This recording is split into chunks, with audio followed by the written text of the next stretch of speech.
오늘 사무엘하 24장 1절부터 17절 말씀, 설교의 제목은 죄를 회개하는 일은 얼마나 쉬울까 합니다. 죄를 회개하는 일은 얼마나 쉬울까? 얼마나 쉬울 것 같으세요? 눈 깜빡할게 쉬울 것 같으세요? 죄를 회개하는 일은요, 회개하면 됩니다. 그죠? 뉘우치고 하나님 앞에 나가서 고백하고 내가 잘못했다고 얘기하고 내가 범죄했다고 말하면 돼요. 그리고 돌아서는 거죠. 어떻게 보면 굉장히 간단합니다. 세상에서 이것보다 쉬운 게 있을까 싶을 만큼 죄를 회개하는 일이 쉬워 보이기도 합니다. 하지만 죄를 회개한다는 건 그건 그렇게 만만한 일은 아닌 것 같습니다. 오늘 본문을 보면요, 한번 보셔요. 저 도대체 회개한다는 게 뭔가, 회개하는 게 도대체 어떤 일이 이 세상에 벌어지고 있는 건지.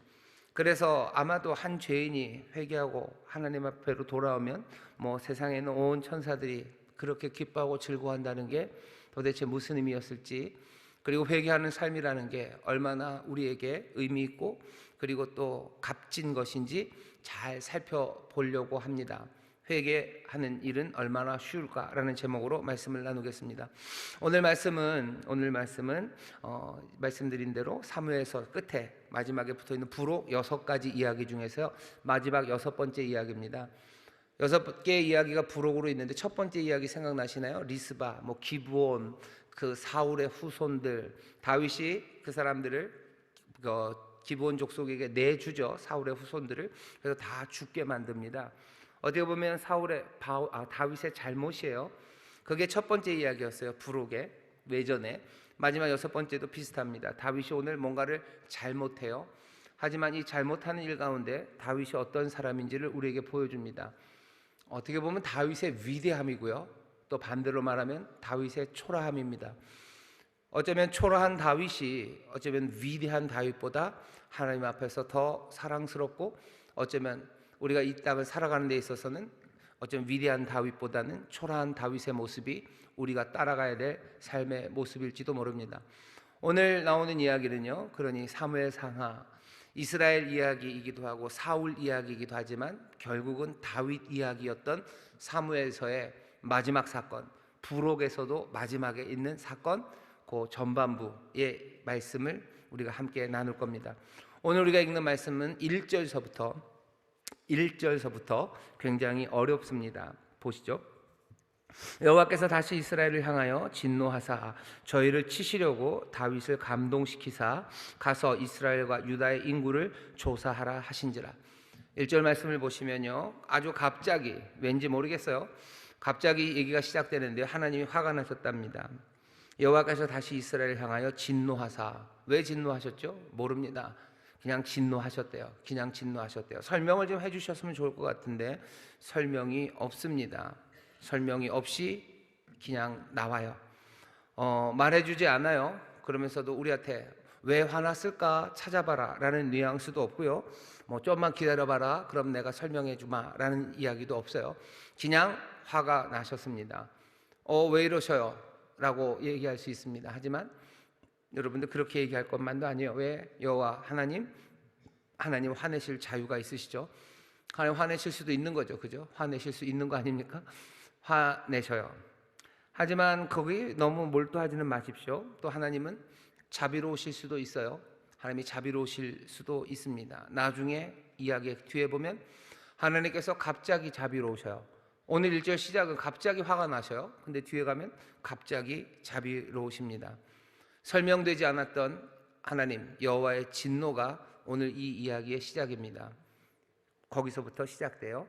자, 근데 그것만 해도 좀 이상한데요. 왜 갑자기 하나님이 화를 내셨지? 그것도 이상한데, 하나님이 화를 내셔서요, 어떻게 하시냐면은 다윗에게 인구 조사를 하라고 하나님이 선동하셨어요. 여호와께서 감동하셨어요. 마음을 움직이셨어요. 선동한 거죠. 조장한 거죠. 부추긴 거죠. 그런데 인구조사를 하라고 부추긴 것도 그냥 그럴 수 있죠 라고 생각하는데, 이 인구조사라는 건 나중에 하나님의 심판을 불러일으킬 겁니다. 인구조사하면 하나님 화내실 거예요. 하나님이 심판하실 거예요. 그런데 하나님이 심판하실 그 일을 여기 다윗에게 하도록 부추기고 조장하셨대요. 이 말씀을 읽으면 우리는 고개를 갸우뚱하게 됩니다. 왜냐하면 우리가 알고 있는 하나님과 너무 달라요. 하나님 화나시는 것도 좀 낯설어요. 하나님이 화를 막 내시네. 게다가 하나님이 나중에 분명 인구조사하면 벌 주실 거면서 다윗에게 인구조사를 하도록 감동하셨어요. 그렇게 조장했대요. 그러니 이상합니다. 이게 뭔가 싶어요. 정말로 하나님이 이런 하나님이시라면, 하나님이 진짜로 이렇게 행하십니까? 그럼 이런 하나님, 이런 여호와는 굉장히 위험합니다. 얼마나 위험합니까? 슬그머니 와가지고요, 나도 모르는데 나를 와서 부추기신 거예요. 내게 잘못하도록 나를 부추겨, 그리고 내가 그 일을 하면 나에게 벌을 주셔요. 그거 얼마나 위험합니까? 이런 하나님은 굉장히 위험한 하나님이에요. 이런 하나님은 내가 어찌할 수가 없어요. 왜? 그냥 조용히 와서 나를 부추긴 거죠. 나와 싸우자고 앞에 선 게 아니에요. 나를 그냥 부추기고 나를 그리로 가서 나로 벌받게 만드는 하나님, 이 하나님은 내가 어찌할 수가 없습니다. 어찌할 수 없는 위험한 하나님, 이 하나님이 지금 여기 1절에 그려지고 있습니다. 이 이야기가 여기까지만 하고서 1절까지만 쓰고 나의 실수, 농담이야, 하나님이 이럴 리가, 이러면서 넘어갔으면 좋겠는데 그러지 않아요. 이야기는 계속해서 진행됩니다. 이 이야기는 다윗은 이 하나님 앞에서 살아가는 거예요. 그리고 이 하나님이 이 여호와께서 맡겨주신 왕이라는 사명, 왕 노릇하는 그 일을 이 하나님 앞에서 해야 합니다. 그게 오늘 이야기의 처음 시작입니다. 처음 시작은 어떤 식이에요? 다윗이 왕이지만 자기가 어쩔 수 없는 게 지금 여기 있어요. 다윗이 왕이면 모든 걸 다 자기 마음대로 합니까? 아니에요. 다윗의 인생의 드라마는요, 그냥 어쩔 수 없어요. 자기가 감독이 아닙니다. 자기가 감독이 아니고 이 드라마가 어떻게 펼쳐질지에 대해서 다 알 수도 없어요. 굉장히 위험한 드라마입니다. 여러분들이 드라마에 캐스팅이 되셨어요. 드라마에 이제 출연을 하라고 불렀어요. 근데 대본이 다 안 나왔어요. 날마다 쪽대본입니다. 쪽대본이에요. 그러니까 하루는 아주 착한 며느리였어요. 근데 다음날 대본을 받아봤더니 아주 표독스러운 며느리가 됐어요. 이런 작가가 있으면 위험합니다. 그죠? 뭐가 통제가 안 돼요. 통제가 안 되고 이게 말도 안 되는 이야기를 자꾸 시키고 이러면 어떡합니까? 사람들이 그래서 겁나요. 인생을 어떻게 살아야, 이 드라마를 어떻게 찍어야 될지 알 수가 없습니다. 여기 오늘 처음 시작하는 이 이야기는요, 다윗이 왕이고 다윗이 뭔가를 자기 마음대로 할 수 있을 것 같지만 다윗은 자신의 인생의 드라마에서요, 감독이 아니라는 것을 분명히 얘기합니다. 감독은 아니에요. 그렇다고 해서 이 드라마를 포기할 수는 없어요. 다윗은 이 드라마, 이 인생을 살아야 됩니다. 내가 감독이 아닌 세상에서 살아야 되는 거예요. 저도 마찬가지고요, 여러분도 마찬가지입니다. 사람들은 결국은 뭐가 되고 싶냐면요, 자기가 자기 인생의 감독이 되고 싶어 해요. 내 마음대로 하고 싶어 하는 거죠. 내가 이렇게 됐으면 좋겠고, 이야기는 이렇게 진행됐으면 좋겠고, 나는 여기쯤에서 이런 일이 일어났으면 좋겠고, 내가 인생의 감독이 되어서 내 인생의 드라마를 찍고 싶어 합니다. 하지만 우리는 다 알아요. 우리가 감독이 아니라는 걸 압니다. 내 마음대로 되는 삶이 있습니까? 없습니다. 다윗은 왕이니까 자기 마음대로 됩니까? 천만에요. 자 마음대로 되지 않는다는 걸 알면서도 사람들은 계속해서 자기 마음대로, 자기가 감독이 되려고 애를 써요. 내가 감독이 되지 못했으니까 그 한풀이 내지는 그 아쉬움을 내 아들들이라도, 내 자녀들이라도 인생의 감독으로 살기를 원하는 거예요. 그러면서 사실은 내가 그 아이의 감독이 되어버리는 거죠. 내가 그 아이 인생을 마음대로 하려고 하는 거예요. 하지만 모두가 다 압니다. 사람은 인생이라는 드라마에서 감독이 아닙니다. 그래요. 오케이, 좋습니다. 우리가 감독이 아니라는 걸 알겠어요. 그런데 여기 나오는 이 말씀, 여호와께서 선동하고 감동해서 악한 일을 하게 한 거, 이건 너무 이상하지 않습니까? 이런 이야기가 여기만 나오는 건 아닙니다. 여러분들 잘 아시는 것처럼 애굽의 바로를 하나님께서 그 마음을 강팍하게 하셨어요. 내 백성을 내보내라 라고 얘기해 놓고서 바로가 조금 내보내려고만 하면 하나님께서 그 마음을 강팍하게 하셨대요. 마음을 굳어지게 만들어셨어요. 그래서 이스라엘 사람들을 내보내지 못하게 합니다. 내보내지 않으면 어떻게 되는데요? 벌 주실 거예요. 그렇죠? 벌 주실 거예요. 그 애굽을 다 때려 엎으실 거예요. 안 보내면 때려 엎으실 것 알면서 안 내보내도록 하나님이 조장하셨어요. 그 얘기가 우리가 알고 있는 얘기입니다. 오늘 있는 이 본문에서 다윗에게 인구조사를 하도록 조장하고 선동하신 것과 다르지 않습니다. 같아요. 이 말씀 앞에서 우리는 어떻게 해야 됩니까? 이 말씀 앞에서 어떻게 해야 돼요? 오늘 그냥 설명을 드리면 이렇습니다. 우리는 하나님의 방법을 몰라요. 우리는 하나님의 길을 다 알지 못합니다. 거기서부터 시작하셔야 돼요. 여러분이 이렇게 난감한 이야기를 들었을 때 여기에 너무 매몰되지 마셔요.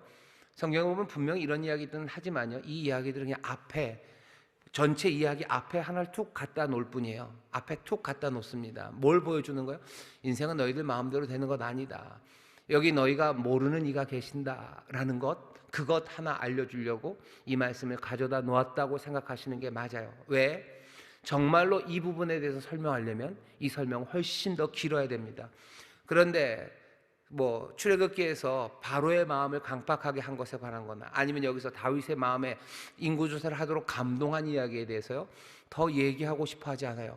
아니, 얘기하고 싶어 하는 게 아니라 이 글을 써놓은 이 화자는, 이 사람은요, 자기도 몰라요. 그냥 자기도 몰라요. 그냥 여기까지만 얘기하고 싶어요. 그러면서 드러내고 싶은 건 뭐예요? 하나님의 일, 하나님의 길, 그건 우리는 몰라요. 인생은 내 마음대로 사는 것 아니에요. 우리는 그 인생 앞에 살아가는 겁니다. 지금 그 이야기 하는 거죠. 우리가 하나님을 다 알 수 있습니까? 속속들이? 천만에. 내 금쪽이도 속마음을 모르는데, 우리 집 강아지, 고양이 마음도 모르면서 우리가 하나님 마음을 다 안다고요? 하나님 마음을 다 아는 것처럼 설명할 수 있습니까? 설명할 수 없습니다. 1절이 우리에게 보여주는 거예요. 정말로 우리의 삶에서 일어나는 구체적인 행동들은 2절부터 시작될 거예요. 1절은 보이지 않아요. 그리고 알 수 없는 겁니다. 그런데 왜 갖다 놨습니까? 우리에게 인생과 삶에 대해서 조금은 겸손하고 다른 태도를 가지라는 거예요. 내 마음대로 안 됩니다. 하나님 우리가 다 알 수 없습니다. 하나님은 불가사의하신 분이에요. 그분 앞에서 우리가 살아가는 겁니다. 그러니 삶에 대해서는 어떻게 해야 됩니까? 내 멋대로, 내 마음대로 안 된다는 거 먼저 접고 들어가셔요. 그래서 내 마음대로 되지 않는다는 것에 여러분들 나중에 감사하게 될 겁니다. 왜냐하면 누군가는 내 마음대로 되고 누군가는 내 마음대로 되지 않는다면 인생이 너무 억울하죠. 누구는 제 멋대로 살아도 되는데 누구는 제 멋대로 살 수 없어요. 그건 너무 억울합니다. 하지만 성경이 말하는 건 뭐예요? 누구도 제 멋대로 살 수 없어요. 제 멋대로 살려고 하는 사람이 있을 뿐이에요. 그 사람들은 넘어질 겁니다. 하지만 제 멋대로가 아니라 내가 알 수 없는 그분 앞에 그분의 인도하심을 바라며 그분의 은혜를 구하며 살아가는 사람들, 그 사람들이 복 있는 사람들입니다. 인생이 제 멋대로가 아닌 것에 대해서 여러분들 기뻐하십시오. 그리고 즐거워하셔요.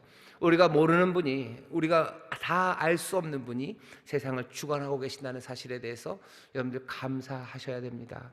오늘 거기서부터 이야기는 시작돼요. 자, 이제 드디어 이야기는 다윗에게로 돌아옵니다. 다윗은 그런 세상, 알 수 없는 분이 주관하는 그 세상에서 어떻게 삽니까?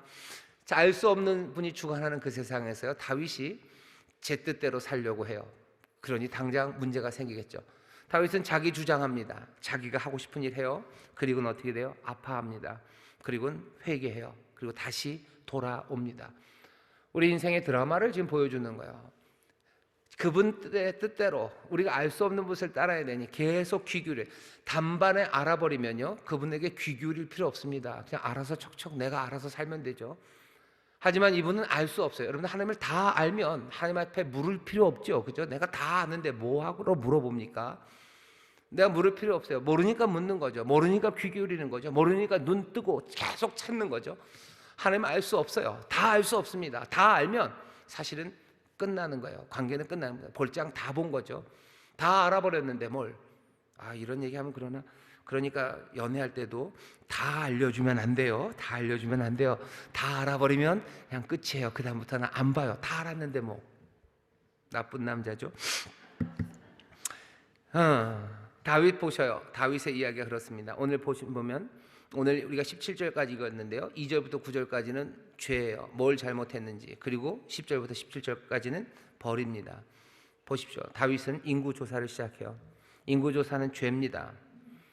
인구조사는 죄예요. 왜 죄입니까? 인구를 조사한다는 건 크게 두 가지 목적이, 하나는 군사들 뽑으려고 하는 거고요, 그 다음에 세금 거두려고 하는 게 그 목적입니다. 사람 숫자를 알아야지 군사들 나오라고 그러죠. 어느 동네에 몇 명이 있는지를 알아야지 그 동네 몇 명 나와라 부를 거 아닙니까? 사람이 있지도 않은데 부를 수 없고요, 사람 많은데 조금 부를 수도 없어요. 인구조사하는 건 군인들 뽑아내려고 하는 거고요, 그 다음에 세금 거두려고 하는 겁니다. 사람이 몇 명인지를 알아야지 세금을 걷죠. 그죠? 없는 데다 거둘 수 없어요. 많은데 조금 거두면 바보예요. 그러니 인구조사를 합니다. 인구조사는 군대 모집하고 세금을 위한 거예요. 군대 모집하고 그리고 세금 걷는다는 건 그건 무슨 뜻입니까? 왕, 자기의 권세를 강화하는 겁니다. 관료 조직 강화하는 거예요. 인구조사는 그래서 하는 겁니다. 아, 우리도 인구조사하는데요, 대한민국. 예, 딱 그 이유 때문에 하는 겁니다. 나라의 목적을 여러분들 위해서 하는 거 아니에요? 우리를 위해서 한다고 그러죠. 하지만 결국은 정부가 정말로 국민을 위한다면 인구조사는 국민을 위한 게 될 수도 있어요. 하지만 결국 아주 1차적으로는요, 정부 아니면 그 관료 조직이 제대로 돌아가기 위해서, 효과적으로 돌아가고 힘을 땅땅하게 갖기 위해서는 사람들의 수를 세는 일이 필요합니다. 인구조사는요, 그래서 하나님께서 처음 생각하셨던 이스라엘의 삶의 방식과는 맞지 않습니다. 전에는 인구조사하지 않았어요. 하나님이 세라고 그럴 때만 셌습니다. 진짜로 전쟁에 나갈 때 셌어요. 왜 민수기에서 사람 수를 세는지 아셔요? 시내산을 떠나면서 사람 수를 셉니다. 왜 세요? 그때는 왜 셉니까? 전쟁에 나갈 사람과 세금 거들라고? 아니요. 민수기에서 사람 숫자를 세는 이유는요, 다른 게 아니에요. 하나님이 보여주고 싶은 거예요. 광야를 너희가 떠나면서 가나안에 들어갈 때까지 결국 40년을 방황하는데 40년 동안 내가 어떻게 했는지 너희들 보라는 거예요. 나중에 민수기 그렇게 보시면요, 처음에 숫자와 나중에 그 가나안 땅에 들어갈 때 그 숫자가요, 거의 다르지 않습니다. 거의 다르지 않아요. 광야에서 40년 한 번도 제대로 농사짓지도 못하고 소위 말하는 길쌈하지도 못하고 그 험한 땅에 먹을 것 없이 40년을 살았지만 그 민족이 줄어들지 않았어요. 하나님께서 복을 주셔서요, 나온 그 사람, 그 숫자 그대로 갑니다. 광야에서 몽땅 다 죽는다고 하나님 그러셨어요. 너희들 절대로 보지 못할 거다. 너희들 못 간다. 죄를 지고 나를 의심했으니. 예, 그래요. 그래서 앞선 세대 다 죽어갔지만 하나님께서 또 다음 세대 주셔서요, 처음 나왔던 그 숫자 그만큼 가나안에 들어가게 하셨어요. 민수기에서도 숫자 세지 않았습니까? 그때 하나님께서 세라고 하셨어요. 하나님의 은혜와 하나님의 신실함을 보이시기 위해서 했던 거지, 세금 걷고 군사 뽑으려고 그런 거는 아닙니다. 다윗도 다른 목적이 있어서 그런 것 아닙니까? 천만에요. 나중에 구절을 보면 아주 그냥 노골적으로 말합니다. 칼을 들 수 있는 사람, 그 사람들의 숫자를 딱 얘기를 해요. 예, 군사를 위해서 이 조사를 하는 겁니다. 예전에는 군사 세금 필요 없었어요. 왜? 징집할 필요 없죠. 전쟁이 나면 싸우러 나갈 때 누가 이럴 필요 없어요. 전쟁이 나면 그냥 사람들이 모여있는 그 사람들 그냥 같이 나가서 싸우면 돼요. 우리 동네에 누가 쳐들어오면요, 그 동네 사람들이 그냥 나가서, 거기 보면 대장 같은 사람 하나씩 늘 있습니다. 그럼 나가서 싸우면 되는 거지. 미리 군대가 숫자가 몇이고 숫자가 뭐라는 게 뭐가 중요해요. 그냥 전쟁이 나면 다 같이 나가서 싸워야 되는 거지. 여기 징집이 필요하지 않아요. 세금 필요 없습니다. 왜 세금이 필요 없는지 아세요? 옛날에는, 그러니까 이런 다윗 시대가 아닐 때는, 사사 시대만 해도요, 정부 그리고 다스리는 통치, 사사들 다스리는데 별로 돈 들지 않았습니다. 다윗 성 그런 거 없어도 돼요. 용병 필요 없습니다. 무슨 관료 조직이 필요 없어요. 여러분들 사사기 4장에 보면요, 위대한 여사사 드보라가 나옵니다. 드보라가 재판하고 그것들 그렇게 다스릴 때 비용이 들어요? 비용 안 듭니다. 왜? 드보라는 그냥 종려나무 아래 앉아서요, 사람들 오면 재판해주면 됐어요. 종려나무 아래 드보라는 그냥 앉아 있으면 됩니다. 비용이 들지 않아요. 그런데 왕이 서게 되면 얘기가 다릅니다. 다윗 성 만들기 시작하면 얘기가 달라요. 왕궁을 지으면 얘기가 달라요. 거기서 또 신하들을 세우고 보초들 세우고 왕이 후궁들 데려오기 시작하고 그러면 얘기가 달라요. 군인들을 계속 만들어 놔야 되면 얘기가 달라요. 비용이 많이 드는 거예요. 그러니 사람 수를 세야 됩니다. 대면하는 관계가 깨져버린 거예요. 그러면 힘은 굉장히 형식적이 되고요, 형식적인 힘들 그리고 형식적인 조직은 늘 이렇게 전에 하지 않았던 일들을 하게 되는 겁니다. 다윗은 인구조사를 하겠다는 거예요. 이 얘기 뭐예요? 옛 방식 떠나가겠다는 거예요.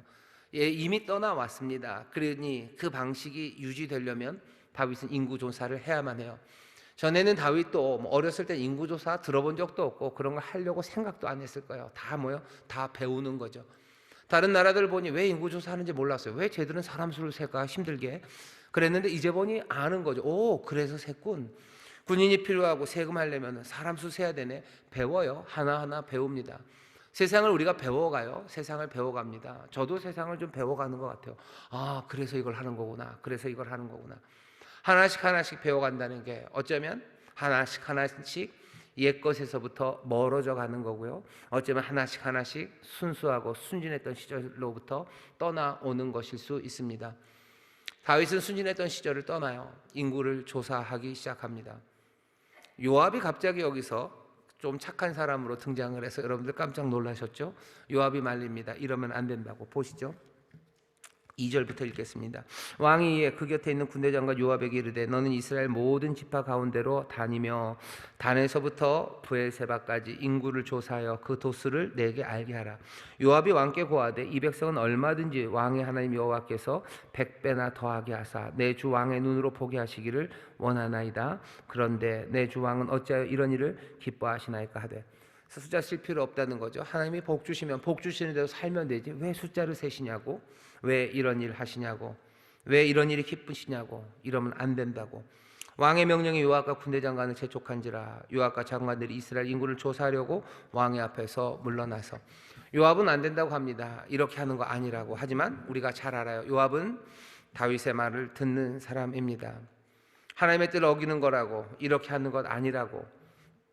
하지만 다윗이 반대하죠. 거절합니다. 아니 계속하겠어. 그러고 나면 요압은 늘 그랬듯이 다윗의 뜻을 실행하러 달려갑니다. 요압과 이 군사들이 가서 어떻게 하나 보셔요. 5절입니다. 요단을 건너 갓 골짜기 가운데 성읍 아로엘 우편 곧 아셀 맞은편에 이르러 장막을 치고 길르앗에 이르고 딥딘 후시 땅에 이르고 또 다나 안에 이르러서는 시돈으로 돌아서 두로 견고한 성에 이르고 히위 사람과 가나안 사람의 모든 성읍에 이르고 유대 남편으로 나와서 브엘세바에 이르니라. 곳곳으로 돌아다녀 동네마다 마을마다 이 사람들이 다 들어갑니다.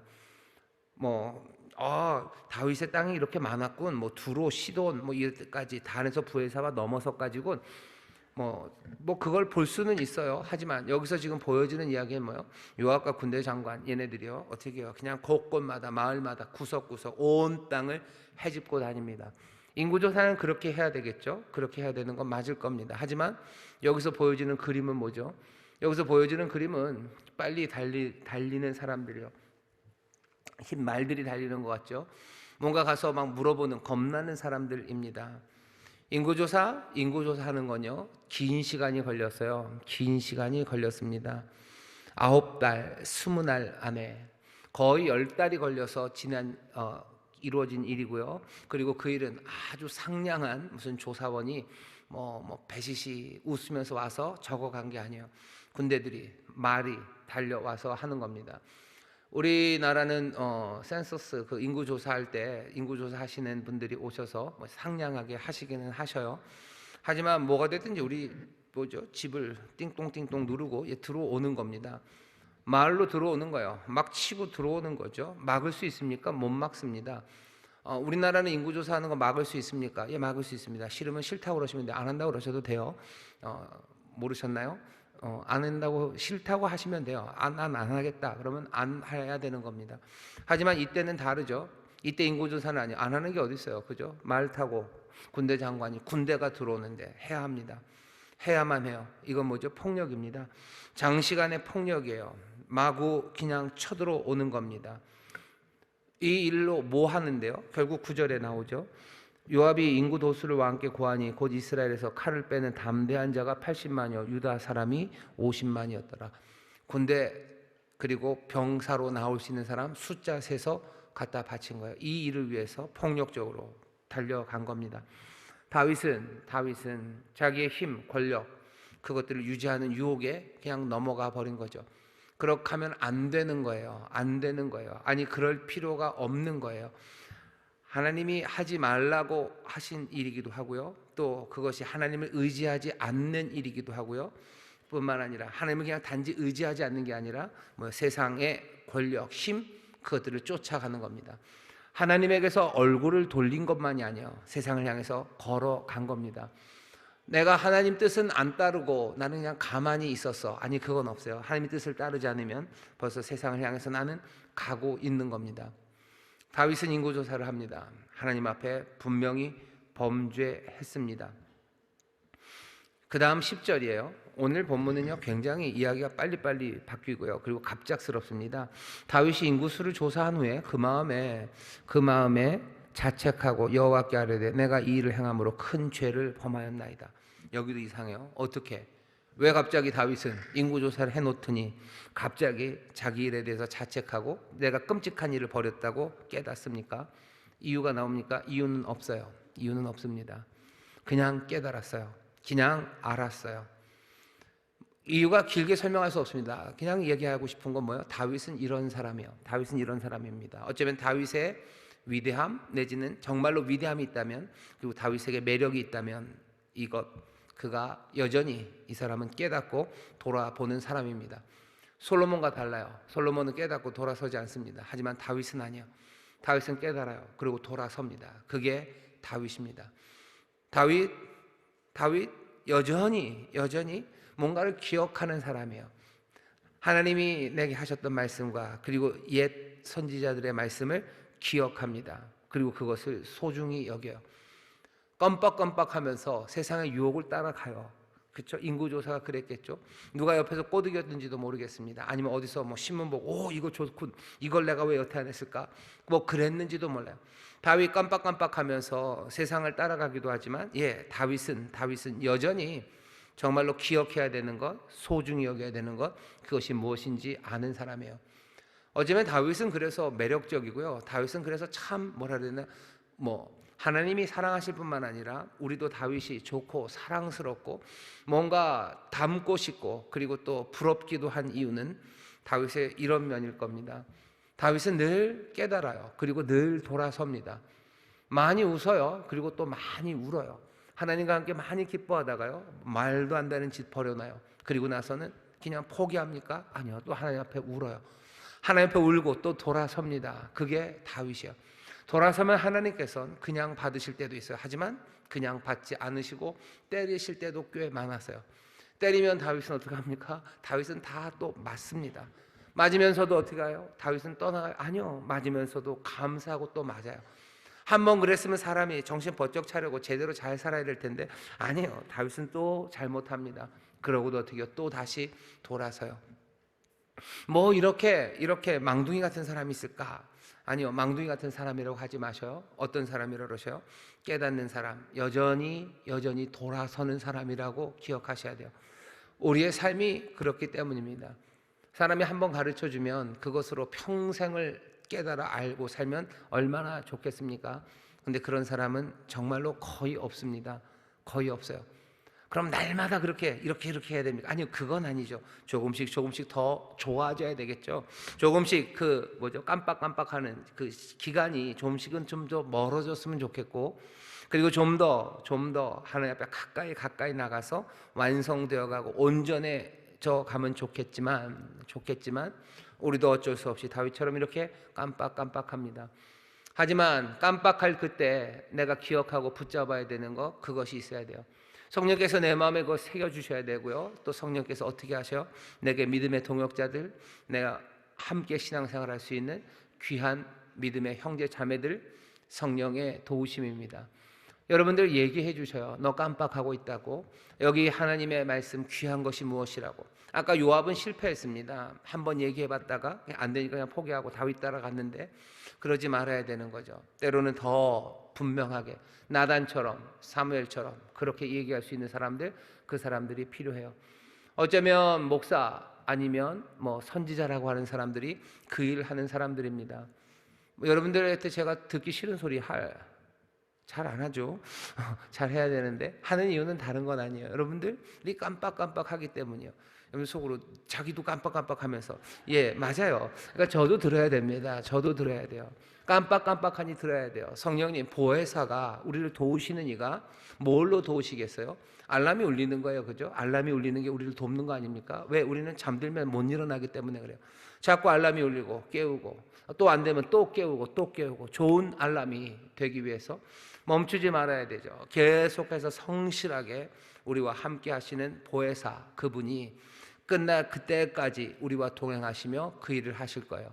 그 일을 어떻게 해요? 믿음의 사람들, 형제 자매들을 통해서 그들에게 은사 주셔서 그들에게 지혜로운 말 주셔서 그들에게 성실한 믿음 주시고 그리고 또 진리를 깨닫게 하셔서 내가 잊어버린 것, 내가 까맣게 잊어버린 것들 다시 기억하게 하고 다시 돌아보게 하는 것, 성령의 도우심입니다.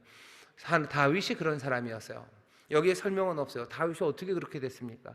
우리는 알아요. 하나님의 도우심이 있었겠죠. 그리고 다윗은 이렇게 하나님의 도우심이 있었을 때요, 때깍때깍 다시 제자리로 제정신을 찾는 사람입니다.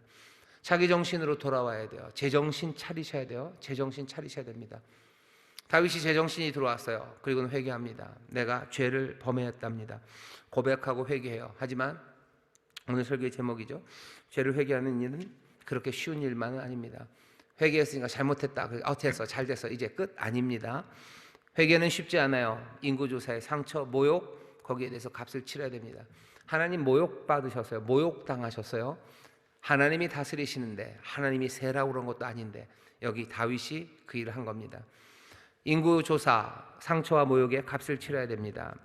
하나님이 11절입니다. 다윗이 아침에 일어날 때 여호와의 말씀이 다윗의 선견자 된 선지자 갓에게 임하여 가라사대 가서 다윗에게 말하기를 여호와의 말씀에 내가 네게 세 가지를 보이노니 너는 그 중에서 하나를 택하라. 내가 그것을 네게 행하리라 하셨다 하라.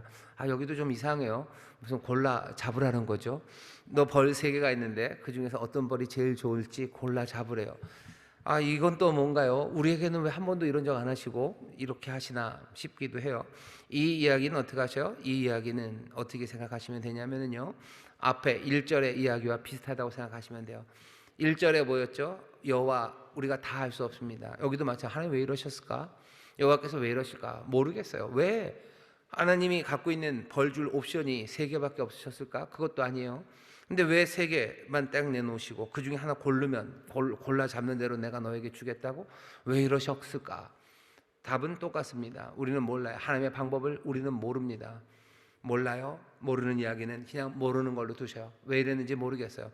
하나님은 늘 이러십니까? 아니요. 그럴 리가요. 여긴 우리가 전문가 아닙니까? 죄를 범하고 벌 받는데 우리 전문가들이죠. 하나님이 이러신 적 있으신가요?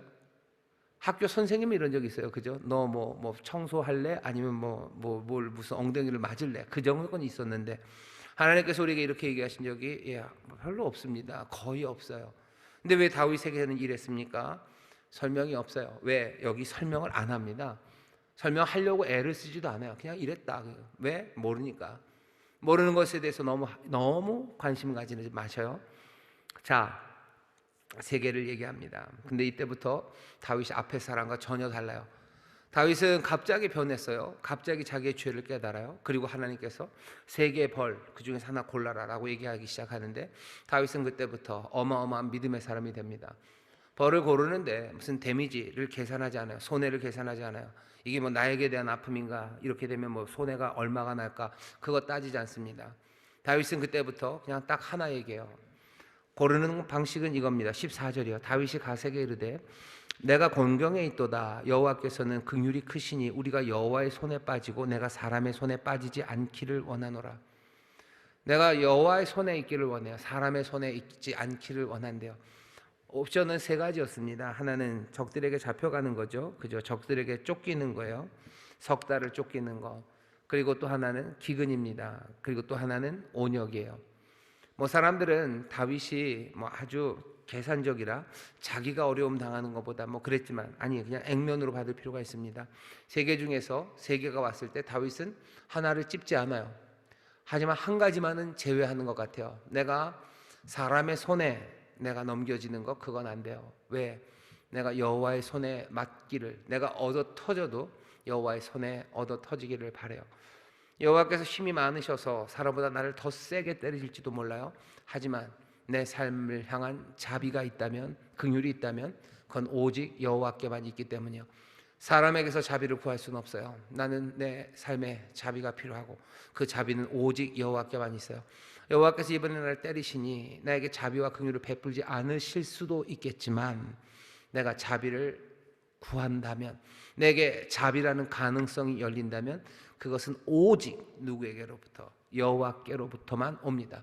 그러니 마지막 가능성 하나는 내 삶을 여호와께 맡기는 거예요. 뭐가 되어도 나는 여호와께 있어야 됩니다. 내가 거기 더 아파도 거기 있어야 돼요. 왜? 자비의 가능성, 긍휼의 가능성은 딱 거기 한 군데이기 때문이에요. 이게 다윗이 갖고 있는 태도입니다. 내가 뭘 잘해서도 아니고 세상 사람들 보지 않아요. 오직 나는 뭐로 살아요? 내게 은혜 베푸시는 이는 딱 한 분이에요. 내게 자비와 긍휼을 베푸시는 이는 내 주님 여호와 하나님 한 분이십니다. 그게 다윗의 믿음입니다. 다윗은 이런 사람이에요. 다윗이 이런 사람이에요. 근데 신기하죠. 어떻게 이런 사람이 인구조사를 그렇게 뻔뻔하게 했을까? 예, 그렇습니다. 어떻게 보면 알아요? 우리 교회도 보면요, 우리 구역장님들 어떤 때 보면 천사예요. 정말로 모든 삶을 하나님 앞에 내어놓고 주님만을 의지하는 천사예요. 웃으시는 구역장님 계셔요. 그런데 어떤 때는 아니에요. 어떻게 그럴까? 다윗 얘기 아닙니까? 하나님의 은혜로만 산다는 걸 그렇게 잘하는 사람이에요. 그런데도 아주 뻔뻔하게 세상 거 금방 배워서요, 세상의 일, 어쩌면 하나님 모욕하는 일일 수 있는 그 일을 합니다. 그 일을 해요. 그 일을 해요. 우리가 주님 부인하는 일을 해요. 주님이 내 삶의 모든 것 되시고 내가 하나님의 은혜로 산다고 고백하고요, 정말로 그렇게 살아가셔요. 그러다가 어느 순간에는 정말로 세상 욕심꾸러기처럼 말하고요, 정말로 아무 도움 없는 사람처럼 그렇게 두려움과 염려 가운데 자기 몫을 움켜잡고 어쩔 줄을 몰라 하는 그 모습들이 보입니다. 깜짝 놀라죠. 이게 뭐지 싶어요. 다윗이 그렇습니다. 인생이 그렇습니까? 우리가 하나님을 몰라요. 그죠? 하나님의 방식을 몰라요. 그리고 또 동시에 뭘 또 몰라요? 우리도 잘 몰라요. 우리가 왜 이러는지 몰라요. 그냥 한 가지 말로만 할 수 있어요. 뭐요? 나는 죄인이에요. 내가 왜 이런지 모르겠어요. 내가 왜 이렇습니까? 내가 왜 이렇습니까? 바울은 뭐라 그럽니까? 오라, 나는 곤고한 자로다. 내가 나를 봐도 피곤해. 난 정말 피곤한 인간이에요. 내가 때로는 성령의 법, 생명의 법을 따라 산다고 그러다가도 내가 죄의 법 거기에 묶여서 그것 따라가는 거 보면 나는 공고한 자야. 누가 나를 이 사망의 몸에서 끌어냅니까? 나는 이렇게 죄로밖에 못 사는 사람입니까? 그게 로마서 7장 마지막의 한탄이야. 하지만 찬송하리로다죠. 찬송하리로다. 우리를 그 삶에서 건져내시고 그 죄악된 삶에서 우리를 의로 바꾸시는 것은 예수 그리스도, 그리고 그 성령의 놀라우신 은혜와 능력이 우리를 그 삶에서 벗어나게 하십니다. 오늘 다윗의 이야기를 보셔요. 다윗 회개합니다. 그리고 어마어마한 믿음의 고백을 해요. 내가 사람의 손에 던져지느니 난 여호와의 손에 가기를 원해요. 왜? 주의 자비가 크시기 때문이요, 주의 긍휼이 위대하시기 때문이요, 난 그것을 믿습니다. 여러분, 주의 은혜, 주의 자비, 그것을 붙잡으시기를 주의 이름으로 축원합니다. 그것만이, 오직 주님만이 내 자비의 원천임을 믿으시기를 주의 이름으로 축원합니다.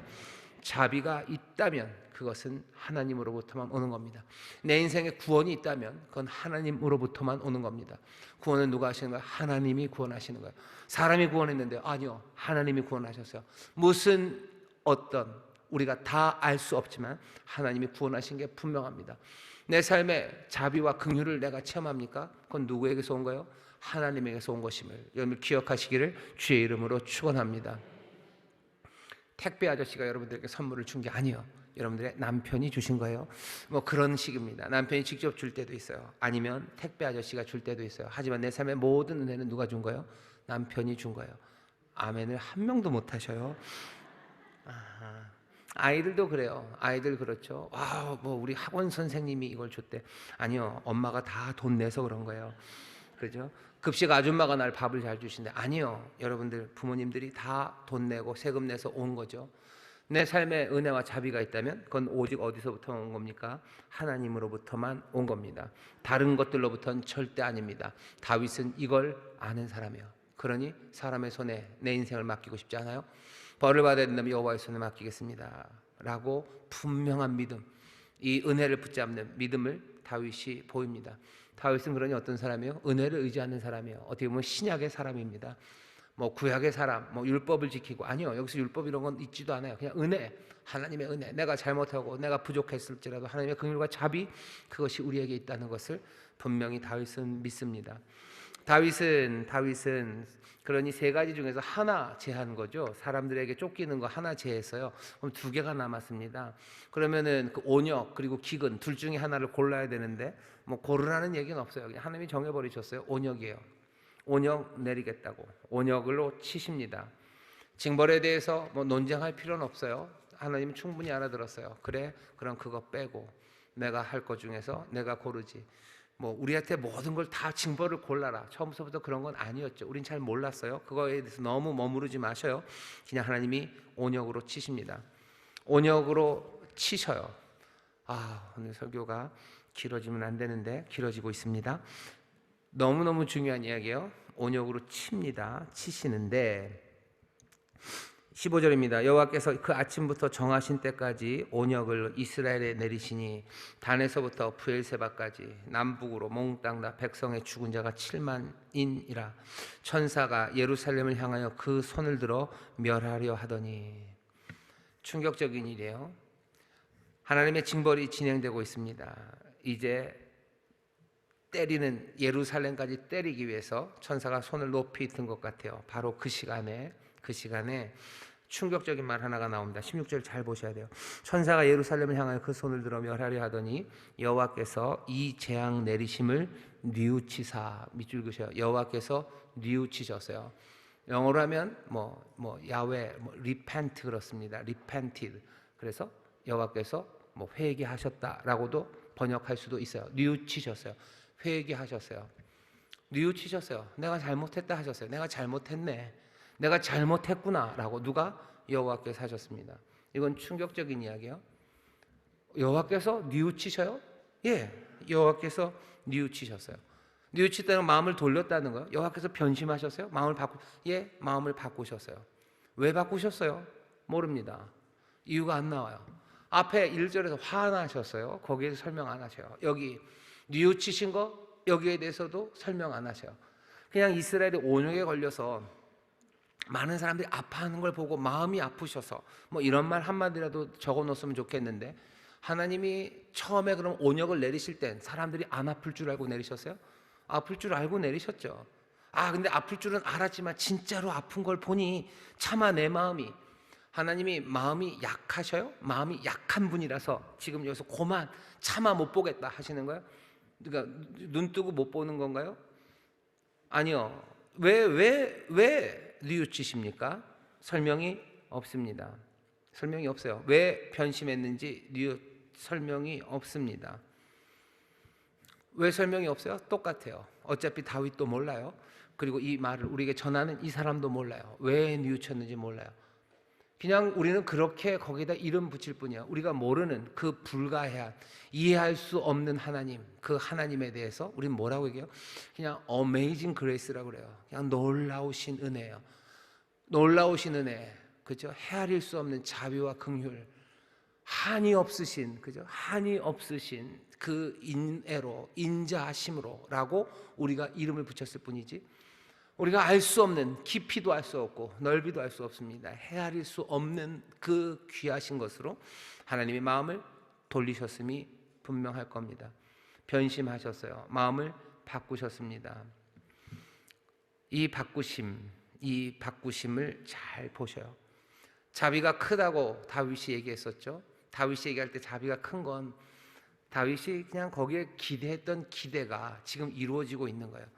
어떻게 보면 다윗이 아주 약삭 빠른 것 같고요. 그냥 하나님의 그냥 우리가 잘못해서 뭐를 어떻게 안 해도 하나님은 그냥 은혜를 막 주셔, 그렇게 생각하실 건 아닙니다. 다윗은 하나님의 손에 자기를 맡길 때요, 정말로 진심으로 그 자비하심에 자기를 맡겼어요.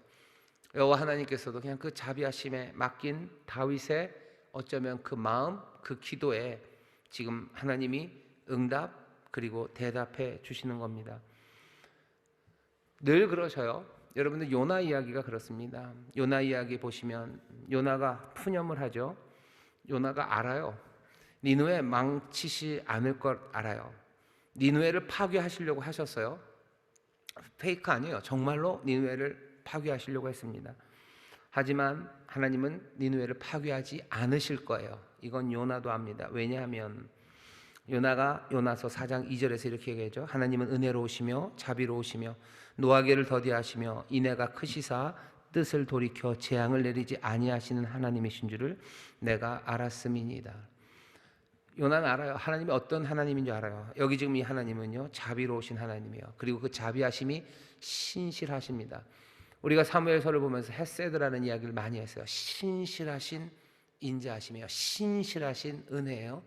하나님이 얼마나 신실하시냐면요, 그 은혜에 심지어는 자기가 한 결정, 그것들을 뛰어넘도록 신실하신 은혜예요. 자기가 한 결정을 뛰어넘으셔요. 그만큼의 은혜와 자비하심으로 하나님은 우리를 대하십니다. 다윗은 그걸 알아요. 이게 값싼 은혜입니까? 아니요, 값싼 은혜가 아니에요. 그냥 하나님이 그냥 막 던져주시는 거예요? 아니요, 막 던져주시는 거 아니에요. 자기의 결정을 뛰어넘는, 값싸지 않아요. 훨씬 더 깊고요, 정말로 값비싼 은혜로 우리에게 자비를 베푸시는 그런 귀하신 여호와입니다. 우리가 알 수 없는 드라마를 살아요. 우리가 감독이 아니죠. 하지만 이 땅의 모든 것들을 주관하시는 감독이 우리가 누구인지 다시 한번 보셔요. 내 뜻대로는 안 될 겁니다. 내 마음대로, 내 주장대로는 안 될 거예요. 왜? 내가 감독이 아니기 때문이에요. 하지만 이 세상을 주관하시는 그분은 여기 있는 이 은혜로우신 분이에요. 하지만 잊지 마셔야 돼요. 이분은 갑자기 화내십니다. 왜? 우리가 알 수 없어요. 왜 화내는지 알 수 없어요. 왜 우리에게 또 은혜를 베푸시는지 알 수 없어요. 그분 앞에 만만하게 생각하지 마셔. 하나님은 늘 자비로우시다고 만만하게 생각하지 마셔. 우리가 그 은혜라고 정말로 지극한 은혜가 자비하심을 우리를 향해 있다고 얘기하지만 끝까지 우리는 그분을 모릅니다. 두려워 떱니까? 아니요, 두려워 떨진 않습니다. 내가 하나님의 자비를 의지하고 나갈 수 있어요. 하지만 내가 다 아는 건 아닙니다. 늘 겸손하게 주 앞에 나가시고 또 주의 은혜를, 자비를 누리시기를 주의 이름으로 축원합니다. 멈추래요. 손을 멈춥니다. 내가 뉘우친다. 멈춰라. 천사에게 이르시되 족하다. 이제는 네 손을 거두라 하시니 때 여호와의 사자가 여부스 사람 아리우나의 타작마당들에 섰는지라. 16절 17절이 굉장히 재밌어요. 천사가 예루살렘을 치려는 그때요, 하나님은, 여호와는 멈추라고 합니다. 멈춰라, 멈춰라. 내가 뉘우친다라고 얘기해요. 17절 보시면요, 다윗이 백성을 치는 천사를 보고 곧 여호와께 아뢰어 가로되. 이거는 뭐요? 동시입니다. 영화로 하면은요, 이렇게 쫙 해놓고 화면을 둘로 나누겠죠. 셋으로 나누겠다. 여기 가운데는 천사가 예루살렘을 치려고 확 치는 모습이 보여요. 그리고 여기 한쪽에서는요, 여호와께서 그만, 내가 뉘우친다, 그만해라 라고 말하고요, 바로 그 시간에 여기 다윗은 여호와께 기도합니다. 이 그림이 지금 한 군데 있어요. 그럼 어떻게 해? 16절 17절 아닙니까? 여호와께서 멈춘 다음에 다윗이 기도하는 것 아닙니까? 순서는 그렇게 돼 있어요. 하지만 이야기는 지금 시도하려는 바는요, 그 백성을 치는 천사를 여호와도 보고 그리고 또 다윗도 보고 있습니다. 다윗도 그것을 봐요. 그리고 기도하죠. 여호와께 나 아뢰어 가로되 나는 범죄하였고 악을 행하였습니다. 자기의 잘못을 고백하는 기도 같아요. 하지만 17절의 기도는 고백의 기도만은 아닙니다. 결국은 구해달라는 거죠. 이 백성을 구해달라는 겁니다. 이 양무리는 무엇을 행하였나이까? 청컨대 주의 손으로 나와 내 아비의 집을 치소서. 그냥 내가 죽겠다는 거예요. 내가 죽고 나를 치시라고. 왜 이 백성을 치시냐고? 이 백성 살려달라고 다윗은 지금 그 앞에 간구하는 겁니다. 치는 그 앞에서 지금 다윗은 간구하고 있어요. 치는 그 앞에서 여기 여호와는 뭐 하셔요? 후회하고 계셔요. 지금 동시에 일어나는 일이에요. 동시에 일어나는데 여호와는 뉘우칩니다. 다윗도 자기의 죄를 고백해요. 자기가 잘못했다고, 살려달라고, 이 백성 살려달라고, 나는 죽어도 되지만 이 백성 살려달라고 지금 기도하며 그 앞에 섭니다. 이 둘이 앞에 있는, 함께 있다는 거, 이게 묘해요. 참 처음에 하나님께서 다윗을 택하실 때 이 사람은 나와 마음이 합한 자라고 얘기를 하셨어요. 어쩌면 우리가 그냥 아주 그래픽처럼, 그림처럼 여호와 하나님과 다윗의 마음이 합해져 있는 걸 여기서 봅니다. 세상을 치는 그 일 앞에서 여호와 하나님 뉘우치고 계셔. 마음을 돌이키시고 회개하고 계셔요. 여기 이 치는 이 천사를 보고 다윗도 회개하고 돌아서고 있어요. 이 뉘우침, 여호와께서는 왜 뉘우치심입니까? 자비하며 누구를 향한? 이 사람들을 향한 자비하며, 다윗도 마찬가지입니다. 자기가 아니라 이 백성들을 향한 자비와 긍휼 가운데 뉘우치고 있어요. 다윗은 내 마음에 합한 자다라는 그림이 그냥 요 그림 하나에서 그냥 딱 보입니다. 이 그림에 있는 다윗은 어떤 사람입니까? 어쩌면 아무것도 가지지 않은 빈손의 다윗이요. 2절 인구조사하는 다윗은 어마어마합니다. 사람들 막 내보내고 뭔가 군사적인 꿈을 꿀 수 있는 그런 다윗이었어요. 하지만 여기 17절에 있는 다윗은, 그리고 14절에 있는 다윗은 그런 다윗이 아닙니다. 가진 것 아무것도 없어요. 자기가 할 수 있는 것 그 끝에 와 있습니다. 빈손 들고 뭐한가 주 앞에 서 있는 사람이요. 빈손 들고 주 앞에 서 있는 사람, 그 사람이 다윗입니다. 여러분들, 이게 사사기의 제일 끝 사건이에요. 제일 앞 사건이 뭔지 생각나시나요? 한나입니다. 한나 뭐합니까? 한나 빈손이에요. 내 아이도 없고요. 내 아이도 없고 아이를 낳을 수도 없어요. 그냥 완전히 빈손이죠. 빈손 들고 한나는 어떻게 합니까? 한나는 여호와 앞에 섭니다. 빈손 들고 주 앞에 서요. 그리고 뭐예요? 기도합니다. 간구합니다. 여기 오늘 사무엘서 마지막 이 다윗 보시면 다윗 마찬가지요. 빈손 들고 주 앞에 서서 간구하며 서 있는 거예요. 할 수 있는 것 아무것도 없어요. 인생이라는 드라마, 내가 감독이 아닌 드라마에서 사람은 어떻게 삽니까? 사람은 어떻게 삽니까? 온갖 파란만장한 이야기들과, 그리고 2절에 뭐 용기 백배하고 뭐 꿈 많은 왕, 아주 콧대 높았던 왕 다윗, 그 모습이 아니라 사무엘서 전체 하나님의 뜻이 이루어지는 세상에서 하나님께서 택하신 사람들은 어떻게 삽니까? 빈손 들고 주 앞에 서는 거예요. 빈손 들고 주 앞에 서서 믿음으로 주의 자비하심을 신뢰하면서 간구하는 겁니다. 간구하면 들으십니까? 간구하면 바로 그때 들으셔요. 바로 그냥 동시에요. 들으셔요. 그리고 들으시니 귀한 은혜의 선물로 채워주십니다. 오늘 우리가 보는 다윗은 이런 사람입니다. 제정신 돌아온 다윗, 정말로 제대로 치료받은 다윗, 그래서 하나님의 마음에 합한 자가 된 다윗, 이 다윗, 때로는 이 모습에서 떠난 적 많았지만 여기 진짜 다윗의 모습을 우리가 봅니다. 회개가 쉽습니까? 죄를 회개하는 일은 쉽습니까? 쉽지 않습니다. 쉽지 않습니다. 죄에 따르는 여러 가지 결과들, 그 결과들 다 처리해야 돼요. 그 결과들에 대해서 하나님 아파하시고 하나님 뉘우치셔요. 그것을 위해서 우리 간구하고 기도해야 됩니다. 죄 내가 회개했으니 모두 다 해결됐다. 그렇게 간단하지 않습니다. 오늘 얘기 보세요. 눈물 나는 이야기들입니다. 바울이 그래서 그렇게 얘기하는 거예요. 죄가 있는 곳에, 죄가 많은 곳에 하나님의 은혜도 많았다라는 이야기가 이 이야기입니다. 그러니 죄 있는 곳에 은혜 많으니 은혜 많게 하기 위해서 죄 짓자.